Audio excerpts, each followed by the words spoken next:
Hey Sangarsh, it's so nice to meet you finally. How are you doing today? I'm doing great. What about you? Fantastic. मैंने ये arena में जो कुछ भी लोग को मीडिया में देखता हूँ ना, वो पूरा एक एज ग्रुप के लोग होते हैं. Mm-hmm. It's very very very rare to find youngsters in this space. Correct. Yes. And जहाँ तक टेक्नोलॉजी एंड स्टॉक एडवाइजरी इन दोनों का मिलन होता है, प्रॉब्ली उसमें आप one of the youngest startup founders कह सकता हूँ ना मैं. डेफिनेटली बट बहुत यंग एडवाइजर्स का अभी मतलब इंट्रोडक्शन हो रहा है मार्केट के साथ. Oh yeah. जो कि बहुत अच्छी बात है. Nice nice nice, it's so great. मैं ये इंटरव्यू करने से पहले 10-12 लोगों के साथ बात कर चुका हूँ. The father age, the friends age and all age groups, उन सबका एक ही कहना है कि स्टॉक मार्केट में इन्वेस्ट करना बहुत रिस्की है. It's not been a very good experience for them. मैं समझ सकता हूँ अगर ये बात उन्होंने 20 साल पहले 10 साल पहले कह चुका होता तो मैं समझ सकता हूँ, मगर इतना आज इस बारे में हमको ट्रांसपेरेंसी है, फिर भी यही डायलॉग्स यही बात बोल रहे हैं, तो इसके बारे में आपका क्या सोच है? So, सबसे पहले जितना भी इंफॉर्मेशन और नॉलेज और विजडम जो अवेलेबल है मार्केट में, उतना ही misinformation and wrong advice भी मार्केट में अवेलेबल है. तो जब भी जनरली स्टॉक मार्केट के बारे में बात होती है तो बहुत जल्दी मतलब रिच होने का या जल्दी पैसे कमाने का ही सोचते हैं बहुत सारे लोग. आई मीन वो एक ब्रांड लग चुका है वो मार्केट में कि अगर जल्दी पैसा कमाना है तो स्टॉक मार्केट में ये शॉर्टकट है कमाने के लिए. सो वो एक रॉन्ग ब्रांड ऑलरेडी लग चुका है, नोशन लग चुका है, जो कि वही समझ सकते हैं कि वो गलत है जो खुद रिसर्च करेंगे, पढ़ेंगे और एक एक्सपीरियंस करेंगे, चाहे वो लॉस हो या प्रॉफिट हो, और खुद जब करेंगे तभी वो समझेंगे. राइट. तो और सेकंड थिंग ये भी है कि जब भी फैमिली में हम कोई इन्वेस्ट करने का इनिशिएटिव लेता है तो बहुत ज़्यादा प्रेशर भी आ जाता है फैमिली मेंबर से कि क्यों कर रहा है, पहले रियल एस्टेट में कर ले या गोल्ड में कर सकते हैं इन्वेस्टमेंट, स्टॉक मार्केट बाद में सोचते हैं. तो ऐसा नहीं है कि उसी में करना चाहिए या इसी में करना चाहिए, एक बैलेंस होना चाहिए पोर्टफोलियो का. सबको एक्सपोजर सब चीज़ों का हो या ना हो, उसका एक प्लानिंग होना चाहिए कि सारे पैसे एक ही एसेट में ना डालें. तो इसका सबसे सिंपल सॉल्यूशन अगर बताना है तो खुद रिसर्च कीजिए, थोड़ा टाइम स्पेंड कीजिए, और ऐसे ही यूट्यूब वीडियो या न्यूज़ मत देखिए जिसमें सिर्फ ट्रेडिंग का या जो शॉर्ट टर्म क्विक मनी का बोलते हैं. ट्रेडिंग का भी ठीक है, इन्वेस्टिंग का भी ठीक है, बट एक बैलेंस कीजिए अपना जो सोर्स ऑफ इंफॉर्मेशन है, और ये जो सेंसेशनल आर्टिकल्स और मीडिया स्पेसिफिक ग्रुप होता है तो उनको थोड़ा बाहर रखिए.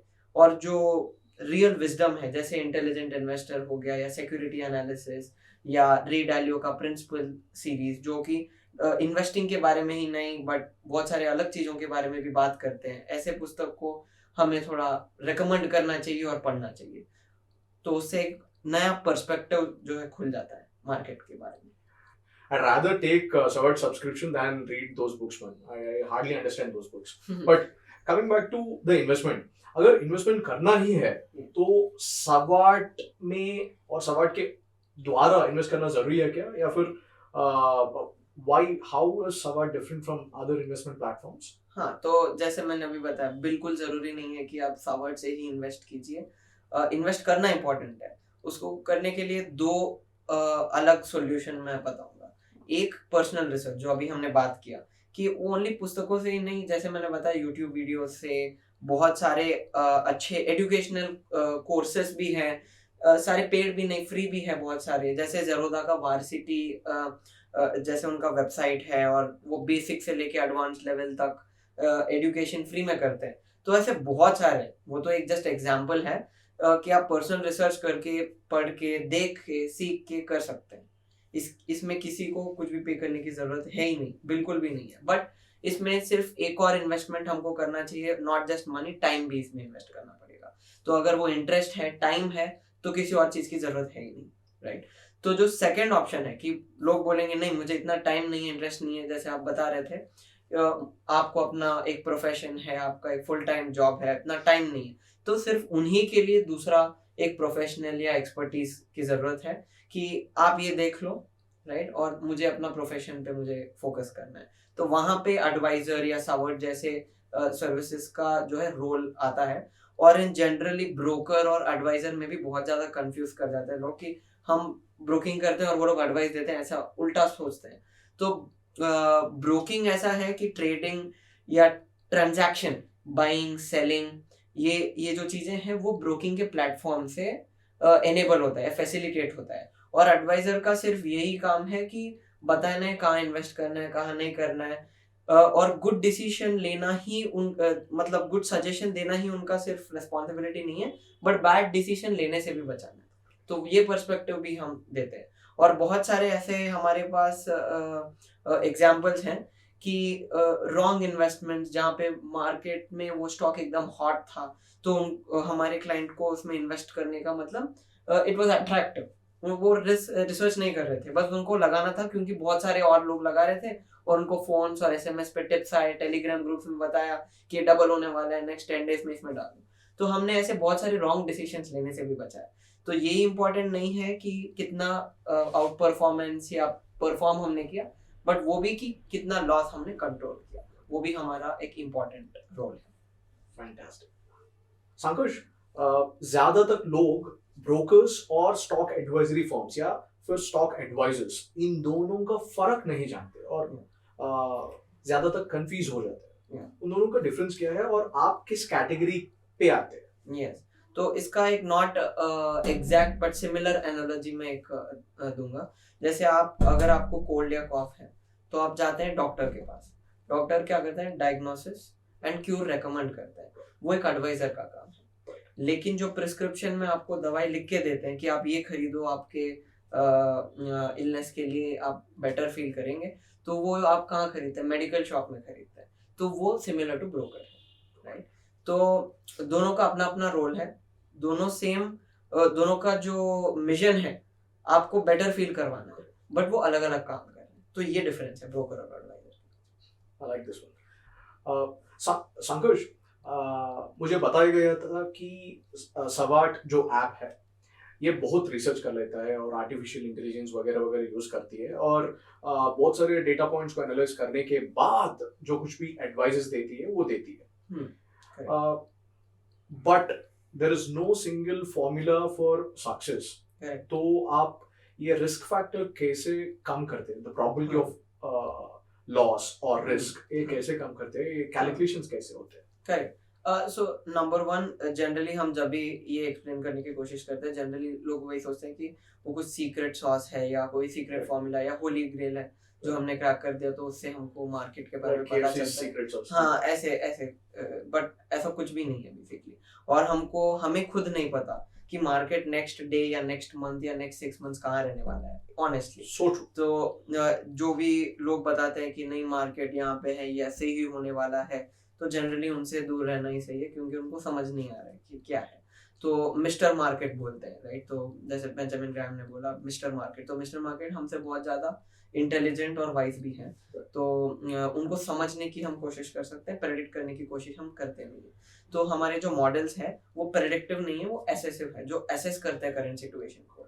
तो अगर ऐसा सिचुएशन कहीं हिस्ट्री में था या ऐसे सिचुएशन में कौन से स्टेप्स हमें लेने चाहिए, कौन से रिस्क मैनेजमेंट प्रोटोकॉल्स हमें फॉलो करने चाहिए, तो उसके हिसाब से वो एक डिसीजन लेता है। ये कोशिश नहीं करता वो प्रेडिक्ट करने की कि नेक्स्ट 10 डेज में ये स्टॉक गिरने वाला है तो हम उसको प्रेडिक्ट करके बेटर रेट में परचेज करते हैं। ओनली ये पर्सपेक्टिव वो नहीं करता है बेसिकली, जो हमारा एल्गोरिथम है। एंड सेकेंड ये है कि हमने ये बनाया क्यों ये सिस्टम। ये नंबर वन, जब ये एक रिसर्च एनालिस्ट, एक ह्यूमन रिसर्च एनालिस्ट जब रिसर्च करते हैं तो जितना, जैसे हमने स्टार्टिंग में बताया था, कितना इंफॉर्मेशन अवेलेबल है। ऐसे बहुत सारे मल्टीनेशनल कंपनीज लिस्टेड हैं जिनके 100, 200, लाइक 100-200 सब्सिडरीज पूरे दुनिया में स्प्रेड है, फैला हुआ। तो इतने सारे सब्सिडरीज का फाइनेंशियल्स पढ़ना, उनके एनुअल रिपोर्ट्स को एनालाइज करके एक ऑब्जेक्टिव डिसीजन लेना बहुत ज़्यादा मुश्किल है, क्योंकि जो सबसे बड़े स्कैम होते हैं, सबसे बड़े लूप होल्स होते हैं या सबसे बैड गवर्नेंस के इश्यूज होते हैं, वो छोटे छोटे जगह में हिडन रहते हैं। तो इतने सारे हजारों पेजेस, हजारों किताबों में से अगर आप पढ़ने की कोशिश करेंगे, वो अच्छी बात है, मुझे तो वो अच्छा लगता है ऑनेस्टली ये करना, बट मैं भी स्केल नहीं कर पाऊंगा इसको। मैं कितने कंपनीज के कितने हजारों पेज पढ़ सकता हूँ और कितने सालों का पढ़ सकता हूँ? तो एक एग्जांपल भी और मैं दे देता हूँ इसमें। जैसे 5 साल पहले किसी कंपनी ने अपने एनुअल रिपोर्ट में लिखा था कि हम अपना कार्बन फुटप्रिंट जो है 90% रिडक्शन करेंगे, और ये हमारा टारगेट है कंपनी को। तो 5 साल बाद जब हम 2022 का जब हम एनुअल रिपोर्ट पढ़ रहे हैं, अब मान भी लीजिए कि हमने 5 साल का एनुअल रिपोर्ट पढ़ लिया, जो कि बहुत रेयर है, बहुत सारे लोग पढ़ते भी नहीं है, और कभी कभी मैं भी स्किप करता हूँ, राइट, लेजीनेस। तो ये 5 इयर्स में हमको याद रहेगा कि वो कंपनी ने ऐसा बताया था। अगर 2022 में कंपनी ने वो अचीव कर लिया, तो वो 100% उसके बारे में लिखेंगे और आप पढ़ेंगे कि हाँ, ये कंपनी जो बोल रहा है वो कर रहा है। अगर उन्होंने वो अचीव किया नहीं, तो वो उसके बारे में मेंशन भी नहीं करेगा। तो रीडिंग बिटवीन द लाइंस जिसको बोलते हैं, वो मिस हो जाता है, राइट, क्योंकि human brain tend to you miss some things, and आप हर चीज रिमेंबर नहीं कर सकते। तो वो जो स्केल ऑफ डेटा है, उसको प्रोसेस एंड इंटरप्रेट करने का जो पावर है, वो हमारे एल्गोरिथम्स को हमने दिया है कि वो जो पर्सपेक्टिव हम जो मिस कर सकते हैं, वो सिस्टम मिस नहीं करेगा।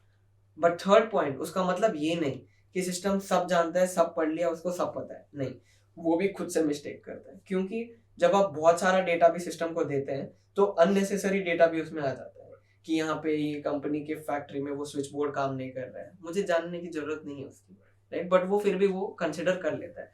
तो उसके प्रोस भी है, कॉन्स भी है, बट हमारा वर्क ये है कि जितना हो सके हम प्रोस पे वर्क करें, उसके गुड एस्पेक्ट्स ऑफ एआई पे हम वर्क करें और उसको बेहतर बनाएं, राइट। और इससे जो वो आउट परफॉर्मेंस, या जो हम अल्फा बोलते हैं, मार्केट को बीट करने का जो हमारा गोल है, बेंचमार्क से बेटर रिटर्न क्लाइंट्स को देने का, उससे हम अभी तक तो अचीव कर पाए, बट इट्स बहुत ये अर्ली स्टेज है उसके बारे में बात करने का, क्योंकि हमारे पास 3 साल का ट्रैक रिकॉर्ड है, बट हम लॉन्ग टर्म इन्वेस्ट करते हैं। तो हम खुद बोलेंगे कि नहीं, 3 सालों में हमने अचीव कर लिया, तो वो गलत है।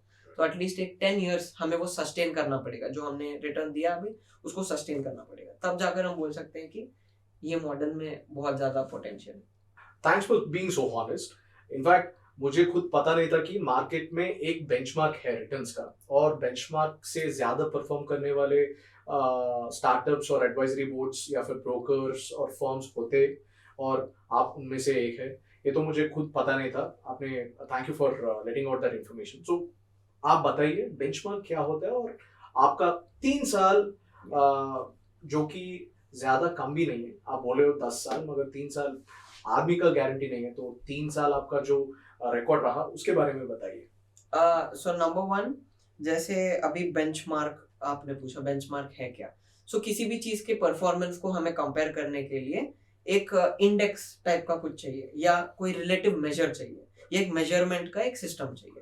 तो अगर मैं बोलूंगा मेरे स्टॉक ने परफॉर्म किया, या हमारे पोर्टफोलियो जो हमने एडवाइस किया उसने किया 20%, आप सिर्फ 20 बोल के ठीक है, आप थोड़ा एनालिसिस कर सकते हैं कि हाँ 20 तो बहुत अच्छा रिटर्न है, गुड जॉब। बट अगर मैं उसके बाद आपको एक इंफॉर्मेशन बताऊंगा कि जो मार्केट का एवरेज रिटर्न था तो वो 35% था, तो आप बोलेंगे हाँ तो 20 तो इतना अच्छा था नहीं, तो आपने तो अंडर परफॉर्म किया। अगर मैं तो आपको फीस भी पे किया, सब्सक्रिप्शन भी पे किया, और आपका ऐप डाउनलोड करके ये सब मैं प्रोसेस किया, उसके बाद मुझे 15% और कम मिला, तो मैं क्यों पे करूँ आपको? मैं तो मार्केट में ही लगा दूंगा ना अपना पैसा, तो सवट की जरूरत है नहीं, या एडवाइजर की जरूरत तो है नहीं। तो वो जो एवरेज है मार्केट का, उसमें बहुत सारे इंडेक्स एंड बेंचमार्क्स को बनाया, which is a representation of movement of the underlying components. मतलब जो अगर मैंने एक 10 स्टॉक्स को, जो सबसे 10 बड़े स्टॉक है, या 30 या 50 बड़े स्टॉक है बाय मार्केट कैपिटलाइजेशन मार्केट में, उनको लेकर मैंने एक इंडेक्स बनाया। उसका एक रियल टाइम कैलकुलेशन भी बनता है, जब मार्केट मूवमेंट होता है तो उसका रियल टाइम कैलकुलेशन होता है कि इंडेक्स का क्या वैल्यू है at this point of time. उसको वैल्यू भी रॉन्ग वर्ड है, बट उसका पॉइंट्स बोल सकते हैं, इट्स नॉट रियल वैल्यू। सो वो पॉइंट्स कैलकुलेट करके और उसका जो अप एंड डाउन मूवमेंट है वो देख के आपको पता चलेगा कि जो टॉप 30 और टॉप 50 कंपनीज है मार्केट में, उसका मूवमेंट क्या है। बट सभी बेंचमार्क ये टॉप 30-50 कंपनीज का ये नहीं है, वो 500 का भी हो सकता है, बाय मार्केट कैप हो सकता है, बाय इंडस्ट्री हो सकता है, बाय सेक्टर। तो अलग अलग टाइप के हम इंडेक्स बना सकते हैं बेसिकली, राइट। तो एक बेंचमार्क क्रिएट करने, एक रिलेटिव कंपैरिजन क्रिएट करने के लिए हम ये सब यूज करते हैं। तो जब हम बोलते हैं कि हमने आउट परफॉर्म किया बेंचमार्क, या हमने बेहतर किया उनसे, तो 3 सालों में मार्केट ने अराउंड 12.7% दिया है, which is Nifty. When I से मार्केट, निफ्टी है, बट रियल टोटल मार्केट का रिप्रेजेंटेशन निफ्टी नहीं है, वो कंसिडर करते हैं फॉर ईज ऑफ यूज। तो निफ्टी ने अराउंड दिया 12.7 12.24% until I think last month के नंबर्स हैं, तो नॉट द एग्जैक्ट नंबर्स। तो उसका ऑलमोस्ट डबल परफॉर्मेंस अराउंड 24.7 हमारे पोर्टफोलियोज ने दिया है ऑन एन एवरेज। सावर्ट के सभी पोर्टफोलियो 24% 24.7% नहीं दिया है, क्योंकि बहुत सारे ऐसे क्लाइंट हैं जो लास्ट मंथ हमें ज्वाइन कर चुके हैं, बहुत ऐसे हैं जो 2.5 years पहले कर चुके हैं। तो अलग अलग पोर्टफोलियोज का एवरेज लेके, और हर पोर्टफोलियो सावर्ट का अलग होता है क्योंकि वो कस्टम मेक होता है उनके रिस्क प्रोफाइल के हिसाब से, उनके गोल्स के हिसाब से। तो एक एवरेज नंबर है बेसिकली। मान लो एक बंदे के पास 20,000 है, ओके, एंड स्टॉक मार्केट कई ज्यादा पैरामीटर्स के ऊपर डिपेंड होता है उसका परफॉर्मेंस। मान लो मेरे पास 20,000 है और अगर मैं इन्वेस्ट करना चाहता हूँ, तो आपका एडवाइस क्या होगा या फिर सवाट का एडवाइस क्या होगा, कैसे एडवाइस करते हैं आप? हाँ, तो पहले एडवाइस देने से पहले उनका रिक्वायरमेंट जानना बहुत इंपॉर्टेंट है। वो क्यों इन्वेस्ट कर रहे हैं, उनका गोल क्या है, कितने टाइम में उनको वो पैसा वापस चाहिए, क्या एक्सपेक्टेशन है। और एक्सपेक्टेशन सेटिंग बहुत ज्यादा इंपॉर्टेंट है। जैसे हमने स्टार्टिंग में बात किया कि बहुत लोग समझते हैं जल्दी से 20,000 को 40 बनाते हैं, 40 को 1 लाख बनाते हैं। ऐसे इतना आसान नहीं है, टाइम लगता है उसके लिए, कॉम्पाउंड होने के लिए टाइम की जरूरत है। तो सेकंड ये भी रिक्वायरमेंट है कि ये रिकरिंग इन्वेस्टमेंट है, मतलब एवरी मंथ ये करेंगे 20,000, या एक बार उनको रखना है और बस देखना है, अभी नहीं करना है एडिशनल इन्वेस्टमेंट। तो इन सभी चीजों पे डिपेंड होता है कि एडवाइस आता क्या है, कि और म्यूचुअल फंड में करना चाहिए, स्टॉक में, या इन दोनों का कॉम्बिनेशन लगाना चाहिए। उनका as to certain extent, risk profile, goal, उनका एक्सपेक्टेशन, इन सभी चीजों पे ये डिपेंड होता है कि उनको क्या पोर्टफोलियो करना चाहिए। और जो हमने बताया पर्सनल रिसर्च या एक्सपर्टीज, एक्सपर्ट एडवाइस, इन दोनों में से कोई भी वो रास्ता चुनेंगे। सबसे इम्पोर्टेंट ये है कि सब हमेशा पहले छोटे अमाउंट से ही स्टार्ट करना चाहिए, जब तक समझ नहीं आता है कि कर क्या रहे हैं। तो छोटे से अमाउंट से करने से ये भी फायदा है कि हमारा इंटरेस्ट बना रहता है। तो मैं क्या करता हूँ, जैसे मैं अगर कोई स्टॉक को मैं रिसर्च कर रहा हूँ, तो मैं पहले उसमें से एक छोटा सा ट्रैकिंग इन्वेस्टमेंट में बोलता हूँ, ट्रैकिंग इन्वेस्टमेंट कर देता हूँ। तो उससे मेरा इंटरेस्ट बना रहता है और मैं उसको फॉलो अप भी करते रहता हूँ कि ठीक है, मैंने स्टार्ट किया था ये रिसर्च, अभी 2 महीने हो गया, कुछ किया नहीं, फिर मैं खुद को रीइंफोर्स करके उसको खत्म कर लेता हूँ। तो वन, हमारा रिस्क भी कम बना रहता है और उसमें इंटरेस्ट भी बना रहता है कि उसको रिसर्च करें। बट अगर एक्सपर्ट के साथ या सावर्ट ऐप में अगर आप कर रहे हैं, तो ये ट्रैकिंग इन्वेस्टमेंट की तो जरूरत नहीं है, बट फिर भी कम रिस्क, ये कम इन्वेस्टमेंट से स्टार्ट करना बहुत ज़्यादा इंपॉर्टेंट है। क्योंकि जब तक आप समझेंगे नहीं और वो एक्सपेक्टेशन ठीक से सेट नहीं होगा, तो डिसअपॉइंटमेंट से बचने के लिए ये सबसे बेस्ट ऑप्शन है। एक्सपेक्टेशन लो रखना चाहिए, इन्वेस्टमेंट भी लो रखना चाहिए, और जैसे जैसे समझेंगे मार्केट को डेफिनेटली इंक्रीज कर सकते हैं इन्वेस्टमेंट। और हम ये रिकमेंड करते हैं कि जितना इनकम होता है एक इंडिविजुअल का, उसमें से स्टार्टिंग में एक 5 to 10% से वो स्टार्ट कर सकते हैं, जो मंथली सेविंग है, तो उसको इन्वेस्ट कर सकते हैं। और ओवर टाइम उसको हम 10, 20, 25 भी बना सकते हैं, डिपेंडिंग ऑन एक्सपेंडिचर, लाइफस्टाइल, उसके हिसाब से। तो आप जितना इन्वेस्ट कर सकते हैं उतना अच्छा है, but slowly, one step at a time. जिंदगी हो या फिर स्टॉक मार्केट हो, expect the worst, give your best and wait what happens next. Nice. जैसे कि आप बोल रहे थे, कंपनीज को खुद एनालाइज करना या फिर मार्केट को खुद एनालाइज करना, स्टडी करना, ये बहुत अच्छा तरीका होता है पर्सनली। या फिर आप जैसे एक्सपर्ट्स का और या फिर आप जैसे स्टार्टअप्स की एडवाइस भी ले सकते हैं। एंड ये बहुत कॉम्प्लिकेटेड प्रोसेस लगता है स्पेशली यंगस्टर्स को। लाइफ एज इट इज बहुत कॉम्प्लिकेटेड है, thanks to the social media and the pressures and stuff. पैसे लगा के क्यों उसको फर्दर कॉम्प्लिकेट करना है? नंबर 1, जब आपने बोला कि ठीक है मैं एक्सपर्ट हूँ, टेक्निकली वो एक्चुअली गलत है, मैं एक्सपर्ट नहीं हूँ। इसीलिए हमने एल्गोरिथम बनाया जो एक्सपर्ट बन सकता है, राइट? क्योंकि वो रिसर्च करना इतना आसान भी नहीं है, which you agree with me, right? तो उसका टाइम लगता है, उसका एक्सपर्टीज चाहिए, एंड उसमें बहुत सारा एनर्जी लगता है। मैं इसीलिए करता हूँ क्योंकि वो करने में मुझे मजा आता है। कभी कभी तो मैं ये भी भूल जाता हूँ उसमें पैसे कमाना है, बस मैं मजे के लिए पढ़ते रहता हूँ। और मैं आधे से ज्यादा चीजें, जैसे फॉर एग्जांपल मुझे पता है ये अच्छा इन्वेस्टमेंट है, मैं कभी कभी इसमें इन्वेस्ट करना भी भूल जाता हूँ, क्योंकि दूसरे काम में मैं बिजी होकर वो भूल भी जाता हूँ। बट लास्ट में जब वो इन्वेस्टमेंट एक्चुअली सक्सेसफुल होता है कि अच्छा अगर मैं करता तो ये अच्छा रहता, तो उसमें भी मेरी खुशी हो जाती है कि हाँ ठीक है, रिसर्च तो सही हो गया, पैसा नहीं बनना तो ठीक है। तो वो एक अलग तरीके का मजा है। बट ऑफ कोर्स मेजॉरिटी लोगों का जिनका इंटरेस्ट नहीं है ये सब्जेक्ट में, उनको तो उसमें से इन्वेस्ट करना है। सी अगर हम रिटायरमेंट एज देखेंगे या एक फाइनेंशियल व्यू देखेंगे बहुत सारे मिलेनियल्स का, या इवन जो क्लोज टू रिटायरमेंट है, बहुत लोग हमारे पास आते हैं बोलते हैं कि हमारे पास रिटायरमेंट फंड है ही, हमने प्लान किया ही नहीं अब तक, जो हमारे गोल से हम ठीक है अचीव करते आ रहे हैं या अचीव नहीं भी किया, या हम हैफर्सडली स्पेंड कर रहे हैं मार्केट में, या हम खर्चा कर रहे हैं और कोई प्लान नहीं है बेसिकली। ठीक है, मैं भी पहले इसमें बहुत बिलीव करता था कि ये इतना प्लानिंग क्यों करना है, मतलब आज जो है उसमें जस्ट एंजॉय, बात का बाद में देखते हैं करके। बट अगर आप छोटा सा मैथ करते हैं तो अगर 60-65 एवरेज रिटायरमेंट एज अगर आप देखते हैं तो नेक्स्ट 20-25 ईयर का प्लान क्या है, कहाँ से आएगा मनी? अगर पेंशन नहीं है या एक सोर्स ऑफ इनकम एग्जिस्टिंग नहीं है, अज्यूमिंग दैट, अगर वो है तो ठीक है, मजे है, राइट? तो अगर वो नहीं है तो हमें खुद का प्लान करना चाहिए, राइट? एक फाइनेंशियल प्लान तो होना ही चाहिए। एंड आज भी मैं इतना ज्यादा फाइनेंशियल प्लानिंग नहीं करता हूँ, I like to take it one step at a time, but मैं इतना तो करता हूँ कि एक इन्वेस्टमेंट बना रहे, वो बढ़ते रहे।